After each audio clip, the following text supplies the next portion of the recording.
parents, a mom and daddy, any kind of family. They might not be blood related, but to me, they're family. These kids are so worth it.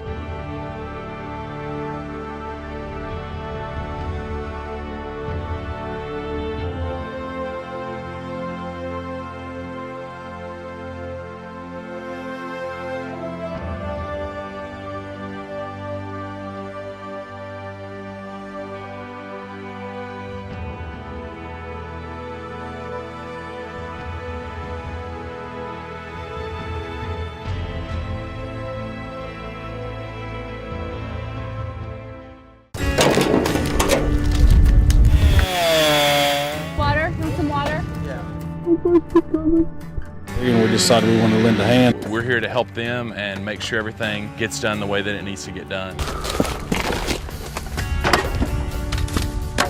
Okay, I'll do that. We really appreciate all the help that's been going around. Shows you there is true-hearted people still out there willing to help and give. There's not a selfish bone in nobody's body here. That's what it's all about, people helping people.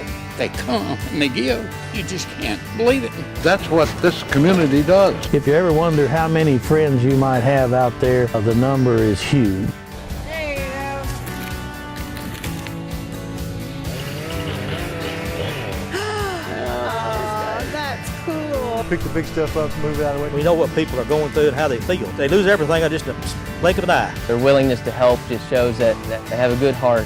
Whatever we can do to keep it going. A great feeling to try to help out any way we can. It's just what our kids do. We're tough.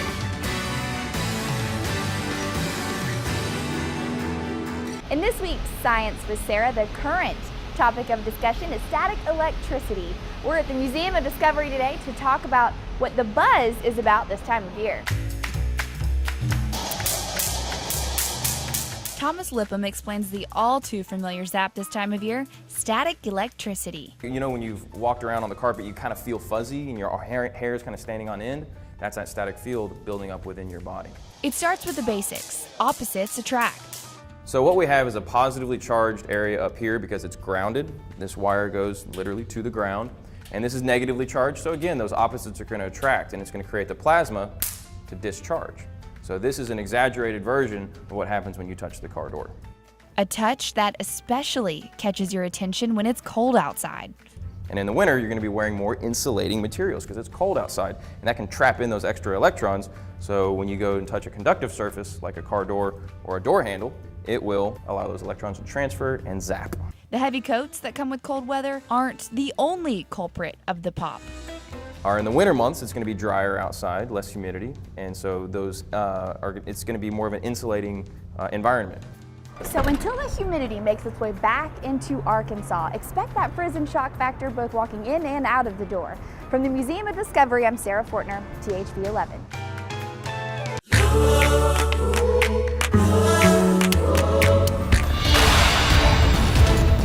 Thanks to whoever pulled her out, they were given a gift to be with their mom for the last moments of her life. That's a true blessing. They just came barreling right through. I turned around and I just, it's just one of those things. I would just hope that people would do the right thing, and that's what we're all here for, to be here for one another. Not quite sure, what I was going to do with it. Did I want to sell it? Was it just going to sit in a drawer the rest of its, life?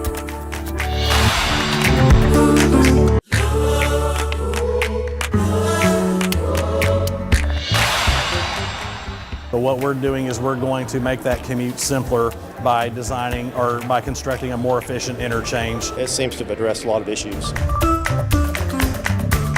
There is no necessity to wear fur. Does a very small minority have the right to determine for the majority?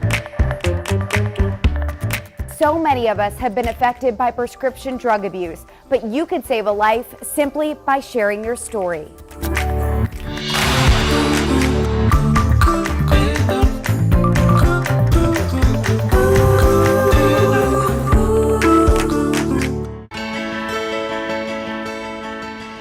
all know the story of the Little Rock Nine. In history books across the country, those 9 names will always be on the pages. But there's a name missing. Maybe her obstacles weren't the same or even as great, but she too showed courage in September of 1957. And her story's short, but equally as valuable. This morning, meet Robin Laux. This is the one who told me I would be expelled. Looking at her Little Rock Central High yearbook, she can recall many of the faces. But 55 years ago, it was Robin Laux' face that made an impact on 9 black students. I was an early freedom fighter. I just didn't know what I was doing. In September of 1957, third period algebra class, Terrence Roberts, a new black student, picked a desk next to her. I looked over and Terrence did not have a book. In a room full of people wanting Terrence to leave, the small white girl decided that she could help in a small way. I realized there was a little voice inside that said, "Share your book."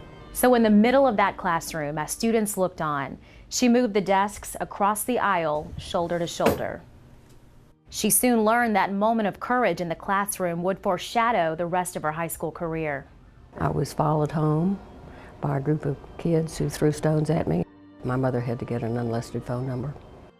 Despite the harassment, she became a friendly face to Terrence. They both graduated, going their separate ways until 1996.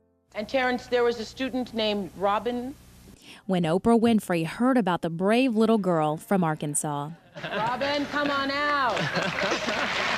Who had her own lesson on courage.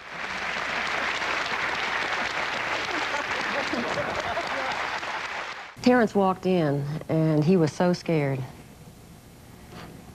We were all so scared. Laux still lives here in Little Rock, where she's regularly reminded of the Little Rock Nine. The year was so bad that I repressed it. I think it has been a very cathartic thing for me to talk about it and to realize that what I did have an impact. Today, she still keeps in touch with Terrence, though he lives miles away. But she insists her part of the story, nothing in comparison to his. The grain of sand in a mountain. A mountain of courage right here in Arkansas that will forever be on the pages of history books across America. The courage that they faced is almost unbelievable. But what they did was prove a point that we're equal. We're all connected. Terrence Roberts went on to be a doctor of psychology and retire just 5 years ago. He lives in Pasadena now, but he and Robin stay in touch, writing letters.